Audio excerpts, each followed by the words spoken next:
Hello students, welcome to a fresh new video on thought groups.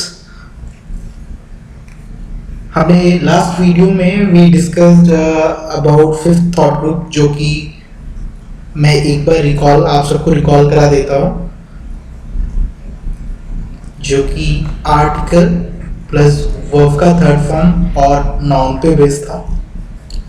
इसका एक example भी हम देख लेते हैं ताकि हमें अच्छे से याद आ जाए कि मैं किस थॉट ग्रुप के बारे में बात कर रहा हूँ। आर्टिकल आपको पता है कि ए, एन और द होते हैं, इनमें से कोई एक हमने लिख लिया। फिर वर्ब का थर्ड फॉर्म, ब्रेक का थर्ड फॉर्म होता है ब्रोकन, और नाउन कोई भी नाउन यानी अ ब्रोकन चेयर, आप हर्ट भी बोल सकते हैं, broken heart, a broken mirror, a broken chair, है ना। तो ये आर्टिकल हमने लास्ट टाइम पढ़ा था। इसका मतलब हो जाता है कि एक ब्रोकन मतलब टूटा हुआ, यानी कि टूट चुका है ना, टूटा हुआ कुर्सी या टूटी हुई कुर्सी, है ना। तो ये हमने लास्ट टाइम पढ़ा था। अब हम इसके आगे पढ़ेंगे। आज छठवें थॉट ग्रुप का नंबर है। छठवें थॉट ग्रुप पे हम आज पढ़ेंगे पोजेसिव एडजेक्टिव प्लस नाउन के बारे में। Possessive adjective plus noun. अब ये पोजेसिव एडजेक्टिव क्या होता है इसको अच्छे से समझते हैं, फिर हम इस पे कुछ एग्जांपल्स आपके करेंगे।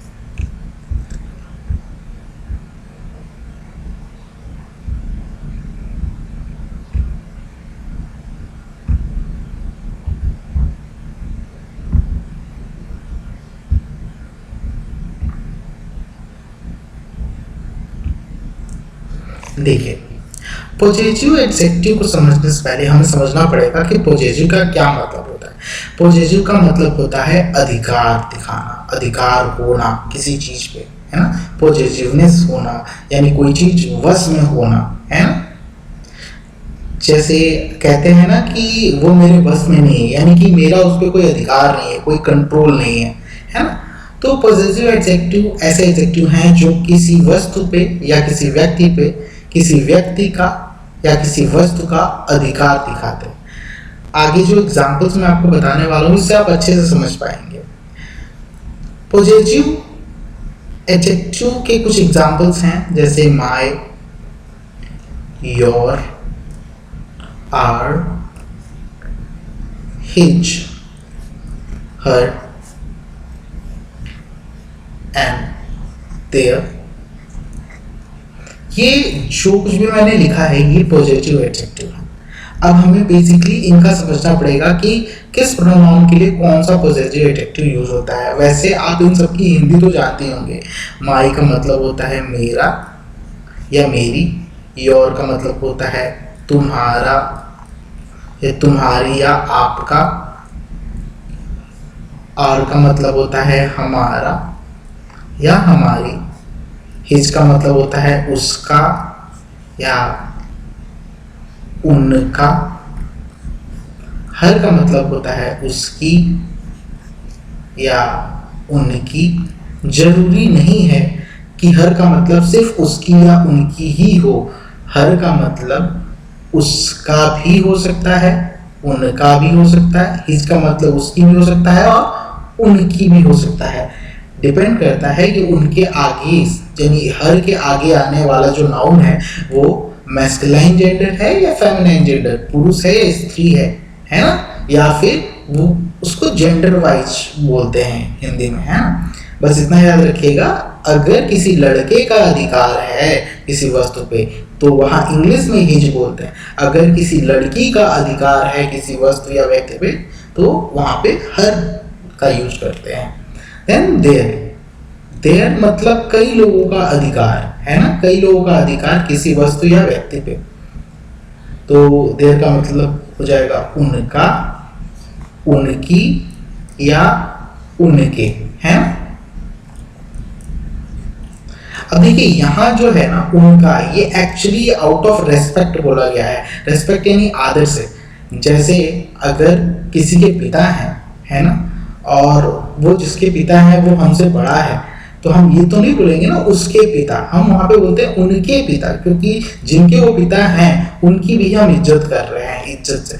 तो हिंदी में हम उसका बोले, उनका बोले, उसकी बोले। अगर वह लड़का है जिसका किसी वस्तु या व्यक्ति पर अधिकार है तो वहां हिच का प्रयोग करेंगे इंग्लिश में, है ना। आई होप ये चीजें आपको क्लियर होंगी। अब हम आगे पढ़ेंगे कि ये जो पॉजिटिव एडजेक्टिव्स हैं वो किस प्रोनाउन को फॉलो करते हैं, ये जानना बहुत जरूरी है, क्योंकि आगे जाके इंग्लिश में ऐसी ऐसी चीजें आएंगी आपके सामने जिसकी वजह से अगर आप ये चीजें ना पढ़ेंगे तो आपको बहुत ज्यादा कंफ्यूजन होगा। तो इसीलिए मैं आपको ये क्लैरिफाई कर देता हूँ कि ये जो पॉजिटिव एडजेक्टिव्स हैं वो किसको फॉलो करते हैं और वो किन के लिए हैं, किस प्रोनाउन के पॉजिटिव एडजेक्टिव्स हैं। तो हम देख लेते हैं।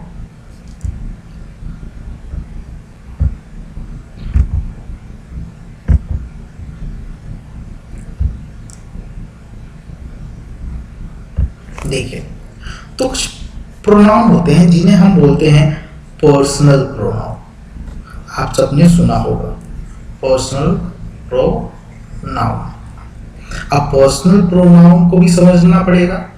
पर्सनल प्रोनाउन को समझने के लिए हमें समझना पड़ेगा कि पर्सन क्या होता है।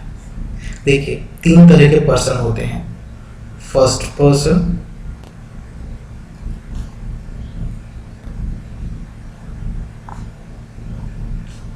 Second person. किसी भी कॉन्वर्सेशन में 3 तरह के पर्सन हो सकते हैं।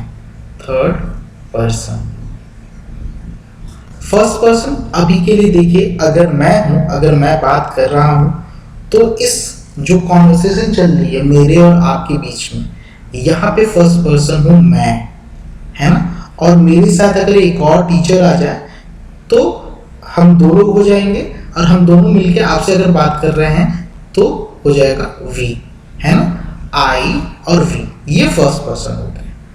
जिनसे बात करते हैं यानी जो सुनता है बात करने के दौरान, जिसको हम बात कर रहे होते हैं या जिसको कुछ बोल रहे होते हैं, एक्चुअली जिनसे हम बोल रहे होते हैं, वो होता है सेकंड पर्सन। यानी कि अभी देखिए, अगर मैं बोल रहा हूं तो मैं आपसे बोल रहा हूं, है ना। तो आप हुए सेकंड पर्सन, उसकी इंग्लिश होती है यू।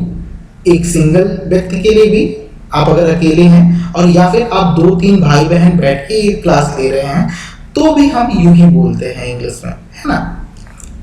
देन अगर मान लीजिए मैं या मेरे साथ जो साथी टीचर्स हैं आपसे बात कर रहे हैं और हम बात कर रहे हैं आपके मम्मी या पापा या किसी ऐसे के बारे में जो हमारे पास अभी नहीं है, या फिर वो कहीं दूर पे खड़ा हुआ है उसको देखकर, या किसी भी वस्तु के बारे में हम बात कर रहे हैं, है?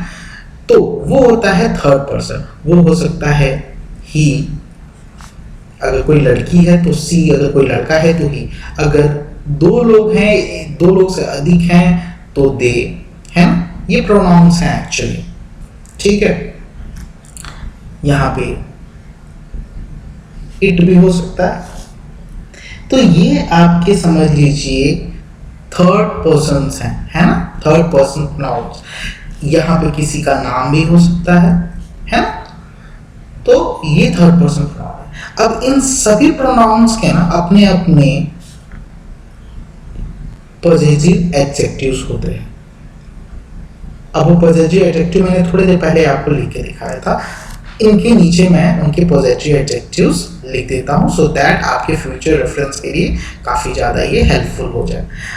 मैं चाहूंगा कि आप ये सारी चीजें बड़े ध्यान से देखें और उन्हें समझें और उन्हें याद कर लें। चलिए, सिंगल, मैं अकेला हूं, तो आई का मतलब होता है मैं, और मेरे लिए पर्सनल प्रोनाउन हो जाएगा, एक्चुअली पर्सनल पॉजिटिव एडजेक्टिव हो जाएगा माय, MY, माय। इसका मतलब होता है मैं यानी मेरा, और मेरे लिए अपने की अंग्रेजी हो जाएगी माय। अगर मैं इंग्लिश में बोलूं कि मैं अपना काम कर रहा हूं तो उसकी ट्रांसलेशन होगी I am doing my work, यानी मैं मेरा काम कर रहा हूं। अब मैं मेरा काम कर रहा हूं हिंदी में ऐसे भी बोल सकते हैं कि मैं अपना काम कर रहा हूं।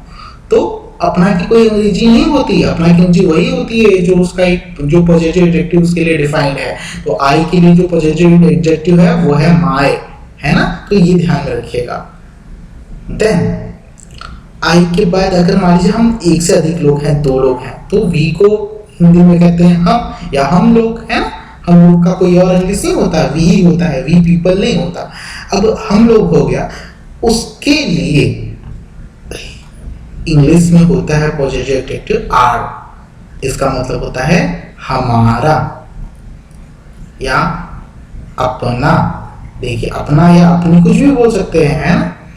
अब इसके लिए भी सेम एग्जांपल दे सकते हैं कि we are doing our work. ऐसा नहीं कि we are doing my work, ये गलत है इंग्लिश में, है ना। We are doing our work, यानी कि हम अपना काम कर रहे हैं या हम हमारा काम कर रहे हैं। आई होप आपको चीजें समझ में आ रही हैं। देन आई और वी यानी फर्स्ट पर्सन हो गया। सेकेंड पर्सन हमने पढ़ा था यू। यू देखो, एक आदमी है, तुम या आप उसकी हिंदी होती है, या तुम लोग, ये एक से अधिक लोग हैं, है ना, या आप लोग। पॉजिटिव एडजेक्टिव देखें इसका, तो योर होता है। योर का मतलब क्या होता है? तुम्हारा, तुम्हारी, आपका, आपकी, है ना, आपकी। और इसका भी मतलब यहाँ पे अपना होता है। ठीक है बच्चों, तो फिर हम ध्यान से अगर इसके लिए एग्जाम्पल देखें तो हम बोल सकते हैं तुम अपना काम कर रहे हो या तुम तुम्हारा काम कर रहे हो। एक्चुअली तुम तुम्हारा काम कर रहे हो ये बोलना थोड़ा सा अटपटा लगता है, हिंदी भाषा काफी डेवलप्ड है, तो हम उसको तुम अपना काम कर रहे हो बोलते हैं। तो वहां पे इंग्लिश हो जाती है यू आर डूइंग, यानी तुम कर रहे हो योर वर्क, अपना काम, या तुम्हारा काम या अपना काम। तुम्हारे लिए जो तुम्हारा काम है वही तो अपना काम हुआ ना।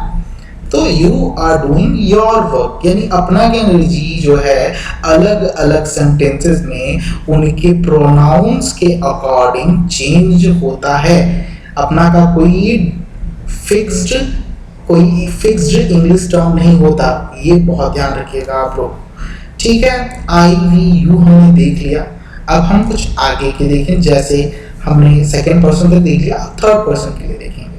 ही आप सबको मालूम है, ही जो है मान लीजिए राम है, श्याम है ना, कोई भी पुरुष है, पुरुष लड़का है या फिर आदमी है, उसके लिए ये जो प्रोनाउन यूज होता है ही, है ना। ही का मतलब होता है वह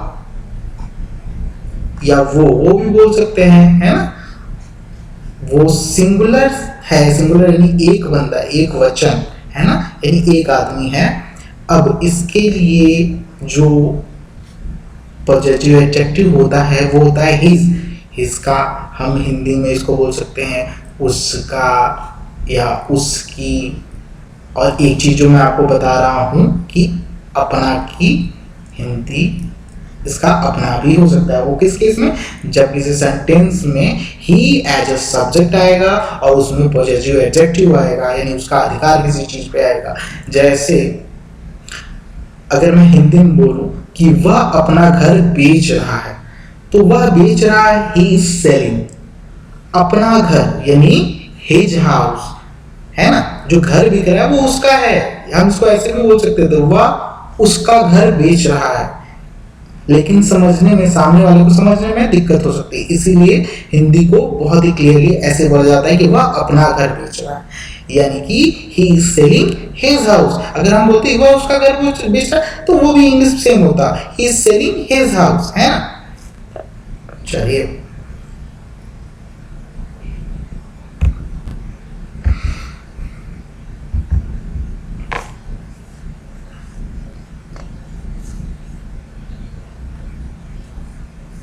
अब यहाँ पे हम देखेंगे शी। सी की इंग्लिश भी यही होती है वह, लेकिन ये स्त्री के लिए होता है ना। इसके लिए पॉजिटिव एडजेक्टिव होता है हर, और इंग्लिश जो हो जाएगी इसका, अगर हम हिंदी देखें तो इसका भी सेम हिंदी, उसका या उसकी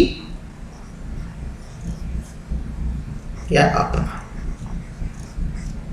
जैसे अगर हम बोले वह अपने भाई को मार रही है ना, या वह उसके भाई को मार, उसकी भाई बोलते नहीं है हिंदी में, बहन के लिए बोल सकते हैं उसकी बहन, है ना, तो लड़के की भी बहन हो सकती है, लड़की की भी बहन हो सकती है, तो उसका उसकी से ये तो डिफाइन नहीं कर सकते आप, है ना, कि जिसका अधिकार है वो लड़के का अधिकार है लड़की का, आपको ये पता होना चाहिए, है ना। तो सी मतलब होता है वह, उसके लिए जो हमारा पॉजिटिव एडजेक्टिव होता है वो होता है हर, और उसका हिंदी हो सकता है उसका या उसकी, दोनों या अपना। तो अगर मैं ट्रांसलेशन एक बोलूं, एक उदाहरण बोलूं कि वह अपने भाई को मार रही है, तो सी इज बीटिंग हिज ब्रदर या हर ब्रदर। अब ये आपको सोचना है, देखिए सी के लिए डिफाइंड है हर, है ना, जो सी के लिए पॉजिटिव एडजेक्टिव है हर, तो वह अपने भाई को मार रही है, she is beating her brother, his brother नहीं करिएगा, ये सोच के कि लड़का है तो हिज लग गया, लड़का वो क्रिया करने वाला सब्जेक्ट नहीं है, सब्जेक्ट जो है वो सी है, वो लड़की है, उसके लिए हर होता है ना। इसको बहुत ही डीपली समझने की जरूरत है, इसको बहुत फोकस होकर समझिएगा, ठीक है। ही हो गया, सी हो गया। अब मान लीजिए ही सी दोनों साथ में खड़े हैं, लड़का लड़की, है ना, मान लीजिए वो आपके माँ बाप हैं या भाई बहन है दोनों, तो वहां पे दो लोगों के लिए जो प्रोनाउन है ना वो होता है दे, पर्सन प्रोनाउन। तो दे का मतलब होता है वे लोग या वो लोग, और इसका पॉजिटिव एडजेक्टिव हो जाता है देयर। देयर, देयर का मतलब होता है उसका तो नहीं हो सकता, उनका या उनकी, यानी कई लोग हैं जिनका अधिकार किसी चीज पे है ना। अगर मैंने कहा मैं घर बेच रहा हूं अपना, अगर सिर्फ वो मेरा घर तो हो नहीं सकता, अगर मेरे बच्चे हैं या फिर मेरे माँ बाप हैं उनका भी तो घर है वो, है ना। तो अगर मान लीजिए सब लोग साथ में मिलकर डिसीजन लेते हैं घर बेचने का, तो कोई थर्ड पर्सन जो हमारे घर के अलावा, फैमिली के अलावा अगर कोई तीसरा व्यक्ति, तो वो बोल सकता है कि वे लोग अपना घर बेच रहे हैं। उस केस में ट्रांसलेशन हो जाएगा कि दे आर सेलिंग, वो बेच रहे हैं, देयर हाउस। वहां पे अब ये नहीं होगा they are selling his house, her house, ऐसा नहीं, they are selling their house, वो अपना घर बेच रहे हैं। यानी अपना की अंग्रेजी डिपेंड करती है सब्जेक्ट पे, यानी उस क्रिया को करने वाले डूअर पे, क्रिया को करने वाले व्यक्ति पे, वो स्त्री हो पुरुष हो, है ना, उसी के अकॉर्डिंग वो एक वचन हो, सिंगुलर हो या बहुवचन हो, प्लूरल हो, उसी के अकॉर्डिंग जो हमारा पर्सनल पॉजिटिव एडजेक्टिव है वो लगेगा, है। तो देख लिया आपने, देख लिया। ऐसे ही कुछ और होते हैं, जैसे आपका मान लीजिए दे हो गया, कभी कभी आपको देखने को मिलेगा वन। वन मतलब होता है एक या किसी का, कोई एक, है ना, कोई एक। वन का मतलब होता है कोई एक। अगर किसी इंसान के बारे में बात की जाए, है ना, अगर जेंडर हम वहाँ पे डिसाइड नहीं करते हैं, आपको आगे चलकर सेंटेंसेस में देखने को मिलेगा। तो यहाँ पे उसका जो पॉजिटिव एडजेक्टिव हो जाएगा वो होगा वंस, है ना। तो देखिए यहाँ पर ना ये एपोस्ट्रोफ बोलते हैं एक्चुअली, है ना, और उसको बोलते हैं एस। एपोस्ट्रोफ एस लगा के हम पॉजिटिवनेस दिखा देते हैं, वंस। तो इसका एग्जांपल मैं सामने लिख देता हूँ, जैसे किसी को उसका भविष्य नहीं पता होता है। यहाँ पे हम चाहें ना, हम यहाँ पे चाहें तो नोबडी से भी ट्रांसलेट कर सकते हैं, लेकिन हम यहाँ पे वन से शुरू करते हैं। तो अगर हम वन से करें तो वन डजंट नो, यानी कोई जो है, जो जिसको नहीं पता, है ना। वंस यानी one apostrophe S, one's future. देखो ये ट्रांसलेशन को करने के कई तरीके हो सकते हैं। यहाँ पे मैं ये भी बोल सकता था नोबडी नोज देयर फ्यूचर, है ना, nobody knows his future, her future, है ना। तो ऐसे हम बोल सकते थे, लेकिन यहाँ पे हमने वन के साथ किया है ना, क्योंकि ये भी एक तरीका है किसी को, है ना। जैसे वंस कार, किसी की गाड़ी, है ना। वंस फैमिली, किसी का परिवार। जहां हमें नहीं पता होता कि हम किसके बारे में बात कर रहे हैं तो वहां बोल देते हैं वंस, है।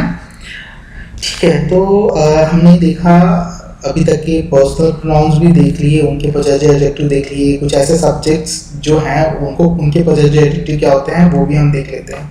तो हमने वन देख लिया। एक और होता है आपका इट। इट मतलब होता है यह, है ना। तो इट के लिए जो पोजेसिव एडजेक्टिव हो जाता है वो होता है इट्स, लेकिन इसमें जो आपका अपस्ट्रॉफी यहाँ पे आपने देखा ना वो नहीं यूज होता, है ना। अगर वो यूज होगा तो उसका मतलब हो जाएगा इट इज, है ना। आगे जाके सेंटेंसेस में आप देखेंगे। तो अभी इसका मतलब होता है इसका, चूंकि इट का मतलब होता है इस या यह, और उसका जो अगर समझ लीजिए कि उसका अधिकार बताने वाला जो शब्द होता है वो जाता है इसका, है ना, इसकी, है ना। एग्जाम्पल के लिए अगर मैं बताऊं, आपको पता होगा इट्स टेस्ट, यानी इसका स्वाद। आप हर रोज अपनी हिंदी भाषा में बोलते ही होंगे इसका स्वाद, इट्स टेस्ट, इट्स कलर, इसका रंग, है ना। इट्स प्राइस, इसका मूल्य। ये सारी चीजें एग्जाम्पल हो गई। तो बस आपको इतना याद रखना है कि वन में एपोस्ट्रोफी एस लगता है, एपोस्ट्रोफ के साथ एस लगता है, लेकिन इट में एपोस्ट्रोफ नहीं होता। तो इसे मिसकंसीडर ना करें, है ना, मिस्टूक ना करें कि हाँ ऐसा हो जाएगा कि भाई एपोस्ट्रोफी एस लगा के होगा, ऐसा नहीं, इसमें एपोस्ट्रोफी एस नहीं लगता। ठीक है, तो ये अभी तक के एग्जाम्पल्स थे आपके। और आज जो हम थॉट ग्रुप हम पढ़ रहे हैं वो है आपका पॉजिटिव एडजेक्टिव प्लस नाउन। तो उस पर भी कुछ एग्जांपल्स देख लेते हैं। तो ये चीज़ें आपको आइए समझ में आ गई होंगी। अब हम जो थॉट ग्रुप पढ़ रहे हैं उसके एग्जांपल्स देखेंगे। कलर चेंज कर लेते हैं। तो थॉट ग्रुप एक बार फिर से मैं लिख लेता हूं। यहाँ पे हमारा जो थॉट ग्रुप था पॉजिटिव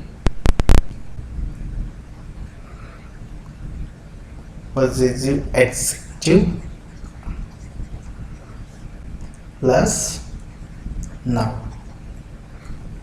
और ये हमारा छठा पॉजिटिव एडजेक्टिव प्लस नाउन, छठा थॉट ग्रुप है। तो कुछ एग्जांपल्स देख लेते हैं इसका। जैसे हिंदी में लिखा मैंने मेरा घर, इंग्लिश में ट्रांसलेशन हो जाएगा माय हाउस, है ना।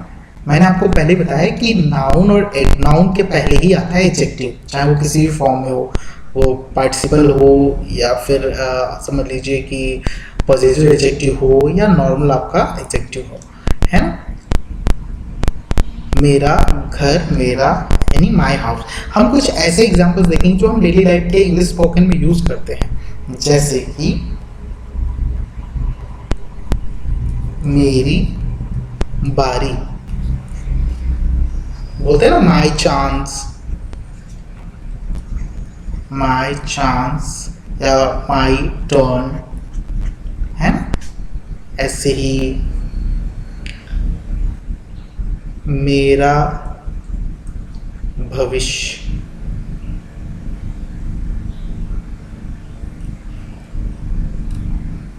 ये ध्यान मत दीजिएगा प्लीज। मेरा भविष्य यानी माय फ्यूचर। ओके, देन मेरी कहानी, फिर माय स्टोरी, है ना।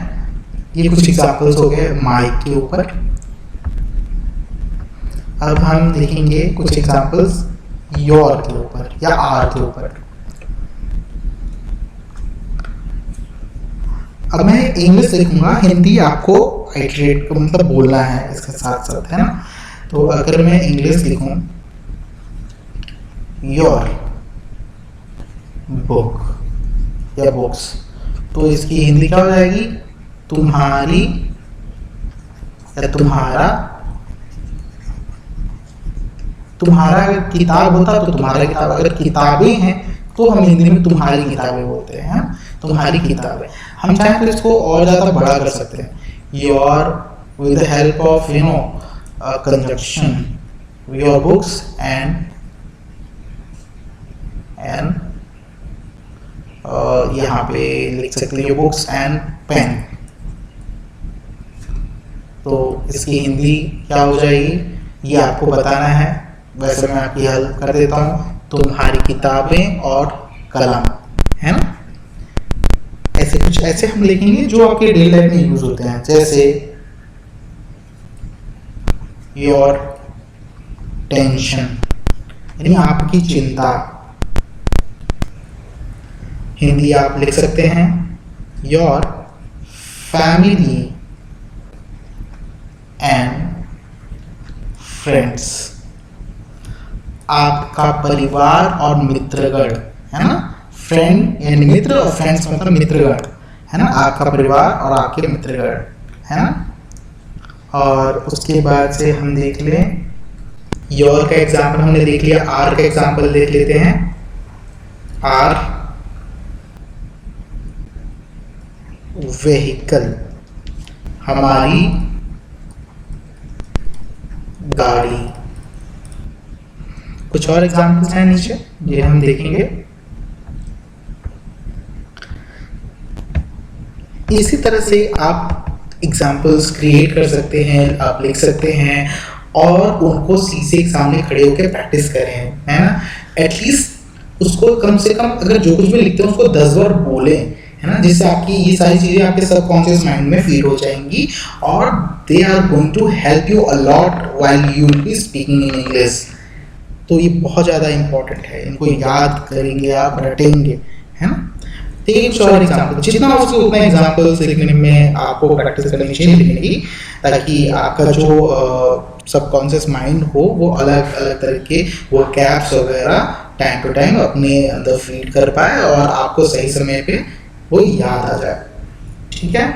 तो आर हम देख रहे हैं, आर व्हीकल हो गया। कुछ और एग्जाम्पल, आर एनिमी यानी हमारे दुश्मन, हमारा दुश्मन, आर एनिमी। कोई एक अगर दुश्मन है तो एनिमीज हो जाएगा तो हमारे दुश्मन हो गया, है। अगर मैं बोलूं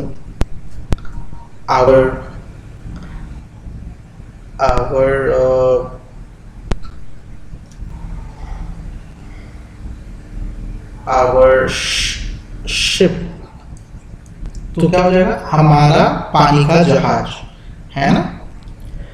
अगर मैं बोलूं आवर डिसीजन यानी डिसीजन का मतलब क्या होता है, हमारा फैसला, है ना।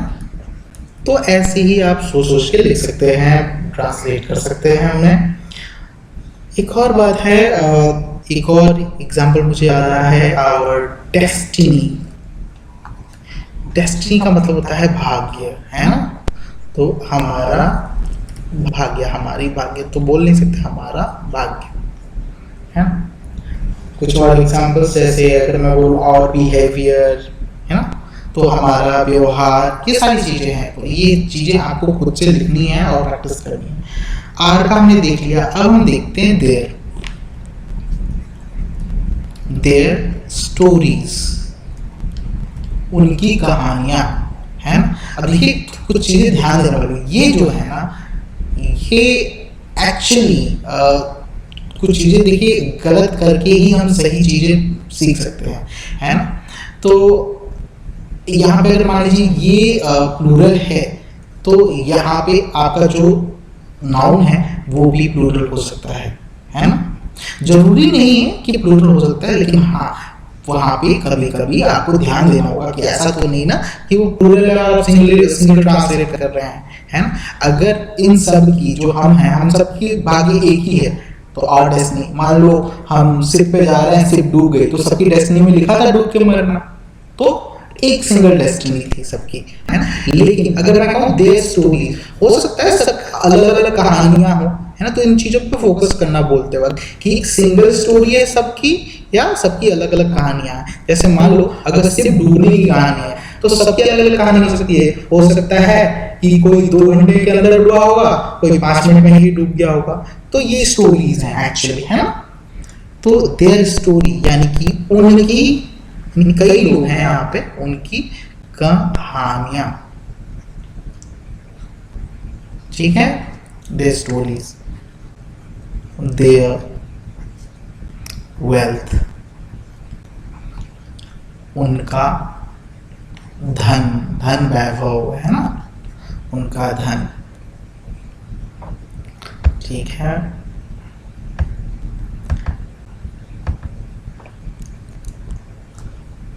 फिर देखेंगे, मान लीजिए 2 माँ बाप हैं, उनके बारे में बात हो रही है, उनका एक बेटा है, तो हम बोले their son is very naughty, यानी उनका जो बेटा है वो बहुत शैतान है। देयर सन यानी उनका पुत्र। अब देखिए, चूंकि पुत्र है तो उनका लगा, अगर वही डॉटर होती, देयर डॉटर, इंग्लिश में तो सेम है, लेकिन हिंदी में क्या हो जाता है, उनकी बोल देते हैं वहां पे, है ना, उनकी पुत्री, ठीक है, देयर डॉटर।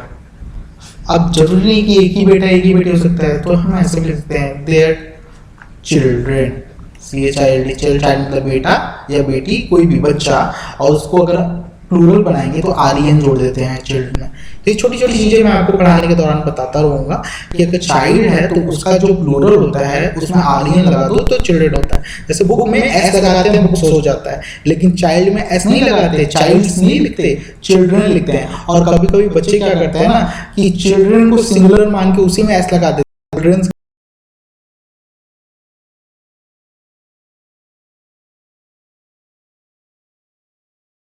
के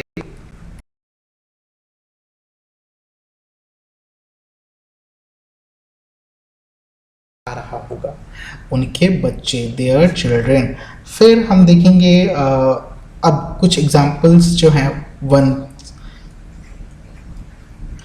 में हमने बताया एफस्टॉफ और एस लग जाए तो ये बन जाता है आपका पॉजिटिव एडजेक्टिव, वंस यानी किसी का। तो लिखते हैं, अगर मान लीजिए वंस कार यानी किसी की गाड़ी, हमें पता नहीं है कि किसकी गाड़ी है, किसी की गाड़ी, लेकिन उस गाड़ी पे अधिकार किसी ना किसी का जरूर है, वंस कार या किसी की कार, है ना। अब वंस फेट, फेट तो पता है ना आप लोगों को, किसी का भाग्य, किसी का भाग्य। ये छोटे छोटे टुकड़े हैं बड़े बड़े सेंटेंसेस के और अच्छे सेंटेंसेस के, तो इन्हें रट जरूर लीजिए। वंस फेट यानी no one knows one's fate, किसी को नहीं पता उसके भाग्य में क्या है ना।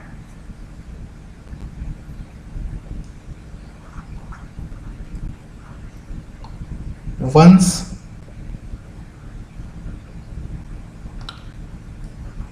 वेल्थ, देखिए ये जो एंड कंजंक्शन है ना, बहुत अच्छा एक टूल समझ लीजिए इसको। अगर सेंटेंस को बढ़ाना है, इम्प्रोवाइज करना है, तो एंड लगा के जोड़ते जाओ। तो वंस वेल्थ एंड हेल्थ, तो इसकी हिंदी क्या हो जाएगी, ये मैं आपके ऊपर छोड़ता हूँ। वंस वेल्थ एंड हेल्थ की हिंदी क्या होगी, है ना। चलिए अब हम कुछ आगे के एग्जांपल्स देख लेते हैं जो हमने इट के लिए पढ़ा था।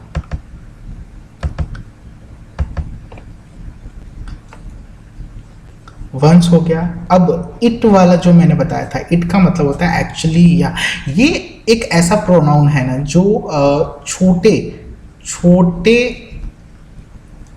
सजीवों के लिए मिलता है। सजीव है ना, सजीव वस्तु आपने जाना होगा, लिविंग बीइंग यानी जिसमें जान होती है। छोटी चीजें जैसे आपका प्लांट हो गया, है ना, कोई इन्फेंट चाइल्ड है, छोटा बच्चा है, शिशु है, 1 2 3 महीने 6 महीने का, तो इट बोल दिया। छोटे जीव हैं, है ना, बर्ड्स हैं, तो इनके लिए इट बोल देते हैं, है ना, उनके प्रोनाउंस के रूप में, है ना। ही सी नहीं बोलते, ठीक है, उसमें इट बोल देते हैं।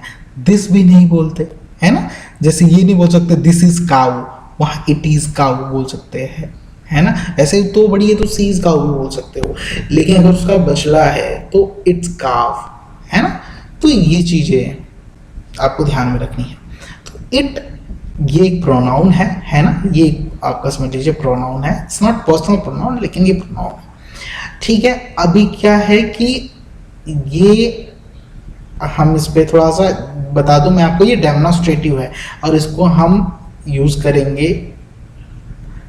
अगर हम इस पे लगाते हैं एक पॉजिटिव एडजेक्टिव के रूप में, तो उसके लिए एपोस्ट्रोफी एस हमने वंस में लगा, लेकिन इसमें ना सिर्फ एस लगा देते हैं तो ये बन जाता है पॉजिटिव एडजेक्टिव। यानी इसका मतलब होता है इसका, यानी इसका मतलब ही होता है इसका, यानी किसी चीज पर अधिकार है ना, किसी छोटे सजीव का, प्लांट का, इन्फांट का, बर्ड्स का, है ना, या किसी भी निर्जीव वस्तु के लिए भी इट का प्रयोग हो सकता है ना। जैसे मान लीजिए भोजन है, फूड है ना, तो हम कह रहे हैं कि इसका टेस्ट लाजवाब है, तो इट्स टेस्ट इज डिलीशियस, है ना, इसका स्वाद जो है लाजवाब है, तो इट्स टेस्ट इज डिलीशियस, इसका स्वाद। अंग्रेजी में क्या बोल देंगे, इट्स टेस्ट।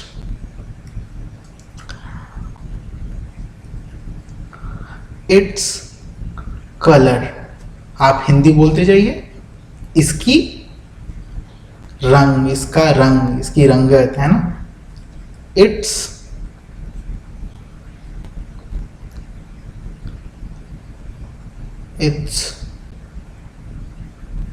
और क्या हम बोल सकते हैं, इट्स कलर हो गया, इट्स लुक एंड फील, है ना, इसकी दिखावट और इसको टच करने से क्या फील आता है ना, ये है it's look and feel. It's price, बहुत से एग्जांपल्स हैं जो आप सोच के क्रिएट कर सकते हैं। इट्स कॉस्ट या प्राइस, इसका मूल्य, इसका दाम, है ना। तो ये इट के हो गए एग्जांपल्स, और भी आप एग्जांपल्स क्रिएट कर सकते हैं। अब हम आएंगे किसी भी व्यक्ति, अगर मान लीजिए कोई व्यक्ति है और उसका नाम है ना, उसके लिए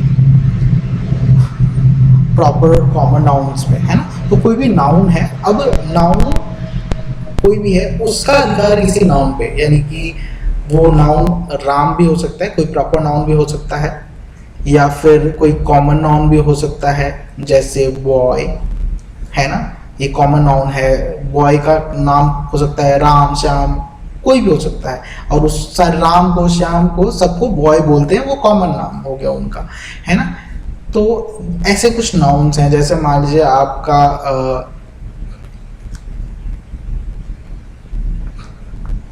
क्लासरूम, तो ये नाउन है ना। तो इनके एग्जाम्पल्स हम देखेंगे। तो अगर इनका अधिकार किसी चीज पे होता है तो इस केस में हम एपोस्ट्रोफी एस का यूज करते हैं। एपोस्ट्रोफी एक साइन है, आपको देखने को मिल जाएगा, कॉमा की तरह होता है लेकिन ये ऊपर की तरफ से होता है। तो एपोस्ट्रोफी और एस, यानी इनका अधिकार। देखिए अगर मैं लिखूं राम के साथ एपोस्ट्रोफी एस, राम्स ब्रदर, यानी इसका मतलब हो जाएगा राम का भाई। अब देखिए बॉय है, तो बॉय के साथ अगर मैं लिखूं बॉय एपोस्ट्रोफी एस, बॉयज, है ना, बॉयज। अब ये बॉयज मतलब लड़के नहीं हो गया, यहाँ एपोस्ट्रोफी एस है, तो बॉयज मैं लिख दूं बॉयज विजडम, विजडम, है ना, तो यहाँ पे हो जाएगा लड़के, कोई एक लड़का ही है, लड़के की बुद्धि, है ना, या बुद्धिमता भी बोल सकते हो, लड़के की बुद्धिमता, बॉयज विजडम। क्लासरूम, तो हम इसको लिख सकते हैं classroom apostrophe S, classrooms fans, यानी कि कक्षा की पंखे, है ना, किसी क्लासरूम के पंखे, क्लासरूम्स फैंस। अच्छा, एपोस्ट्रोफी एस से जुड़ा हुआ एक और रूल होता है जो आपके लिए जानना बहुत जरूरी है ना। जरूरी नहीं है बच्चों की किसी एक व्यक्ति का ही अधिकार हो किसी वस्तु पे, हो सकता है कई लोगों का अधिकार किसी सिंगल वस्तु पे हो सकता है, या मल्टीपल चीजों पे कई। जैसे कि अब मान लो ये लिखा है बॉयज कार और एक लिखा है बॉयज। अब इसमें हम एपोस्ट्रोफी एस कैसे लगाएंगे, है ना। अगर मान लो हम बॉयज है तो बॉय में तो हमने लगा दिया, लेकिन अगर कई लड़के हैं तो हम क्या एक एपोस्ट्रोफी एस दोबारा लगाएंगे, यानी कई लड़कों की कार। मान लो कि एक लड़का था, उसके भाई उसके पापा पैसे वाले थे, उन्होंने कार दिलवा दी उसको, लेकिन अब ये 2-4 लड़के हैं, उन्होंने मिल के पैसे इकट्ठा करके एक कार खरीद लिया, है ना। तो यहाँ पे तो एक लड़के का अधिकार है, तो यहाँ तो एपोस्ट्रोफी एस लग गया, बॉय में एपोस्ट्रोफ और एस लगा के हो गया भाई लड़के की कार। लेकिन यहां देखिए बॉयज एपोस्ट्रोफी एस अगर हम लिखेंगे तो ये गलत हो जाएगा। उस केस में हम क्या करते हैं, अगर कोई शब्द है जिसका अधिकार किसी चीज पे है और उस शब्द के लास्ट में एस आ रहा हो, तो हम एपोस्ट्रोफी एस ना लिख के सिर्फ एपोस्ट्रोफ लगा के छोड़ देते हैं और लिख देते हैं, तो ये हमारा सही है। बॉयज कार, इसका मतलब लड़के की गाड़ी नहीं, लड़कों की गाड़ी। अब एक उस गाड़ी पे ना कई लड़कों का अधिकार है, लड़कों की कार एक्चुअली, ठीक है। आई होप आपको समझ में आया होगा। तो ये एक बहुत इम्पोर्टेंट तो आज का थॉट ग्रुप था। आई होप आपने बहुत कुछ इसमें से सीखने की कोशिश की होगी। इस वीडियो को आप कई बार देखें, इससे क्या होगा कि आपकी प्रैक्टिस भी होगी और आपका सबकॉन्शियस माइंड बहुत तरह के ग्रामर रूल्स को भी ग्रैब करेगा। आगे जाके इन वीडियोस का बहुत ज़्यादा फायदा होने वाला है, तो इन वीडियोस पे थोड़ी सी मेहनत करें, इन्हें पढ़ें, इन्हें बार बार देखें और आप डेफिनेटली इंग्लिश स्पोकन बहुत जल्दी सीखेंगे। इस वीडियो के नीचे यानी यूट्यूब पे ये वीडियो जाने वाला है, उसमें आपको डिस्क्रिप्शन वाले पार्ट में हमारे व्हाट्सएप ग्रुप का लिंक मिल जाएगा। उस लिंक से आप हमारा व्हाट्सएप ग्रुप ज्वाइन कर सकते हैं, जहाँ पे हम हर रोज होने वाले लाइव क्लासेस के लिंक्स शेयर किया करते हैं। आप चाहे तो हमारे लाइव क्लासेस भी अटेंड कर सकते हैं। Those live classes are also free of cost, तो आप इसका फ़ायदा उठा सकते हैं। So that's all for today. मिलते हैं किसी और वीडियो के साथ, किसी नए थॉट ग्रुप के साथ नेक्स्ट वीडियो में। Thank you very much for staying with us this long in this video. Thank you very much for watching. In the end, I would request you all to subscribe my channel. Channel को subscribe करेंगे आप, video को like करेंगे, bell icon को press करेंगे और अगर मन हो तो अपने दोस्तों के साथ भी इस वीडियो को शेयर कर सकते हैं। Thank you very much everyone.